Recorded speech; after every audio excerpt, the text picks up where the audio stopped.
Et d'abord, la Croix-Rouge fait les comptes. Depuis l'appel au don de sang lancé dimanche soir, elle a récolté 895 pochettes de sang en plus que prévu. C'est bien, mais il faut que cela continue, car ce sang est vital pour bon nombre de patients. En témoigne ce reportage tourné à Liège par Nicolas Doc et Marc Mélon. Choumi, c'est le bébé de Gaspard. Il y a un an, les médecins ont découvert un cancer chez ce garçon de 6 ans.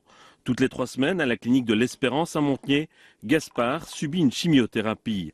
Dans la foulée, pour aller mieux, il reçoit du sang. Dans les suites de ces chimiothérapies, il va avoir ces phases d'aplasie, donc de diminution de production des cellules du sang, qui vont notamment nécessiter des transfusions de globules rouges, des transfusions de plaquettes. Et c'est totalement essentiel pour lui, pour qu'il puisse guérir un jour de son cancer. L'équipe du docteur Philippe Pais soigne aussi des enfants atteints de maladies héréditaires, comme la thalassémie.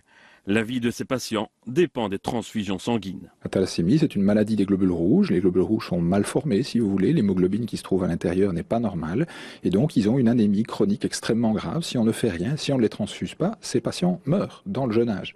Donc, ils vont avoir besoin toute leur vie d'une transfusion de sang tous les mois, de façon systématique.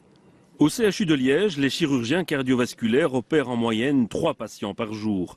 Sur la table, un homme de 72 ans subit un pontage, une opération à haut risque. On a un risque qui est autour de 2%, 2-3%, ça peut varier. Bien sûr, si l'opération est faite de façon urgente et que le patient a une morbidité plus importante, mais le risque augmente aussi. Les médecins de 10 hôpitaux commandent les poches de transfusion à la banque du sang située au sein de l'hôpital universitaire. Par an, 35 000 poches de produits sanguins passent dans les mains du personnel.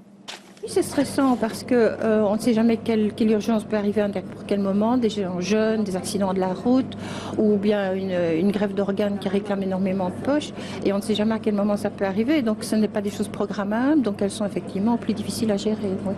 La philosophie des médecins du CHU est basée sur l'épargne du sang. Ils tirent la sonnette d'alarme car ils auront de plus en plus besoin de ce produit vital.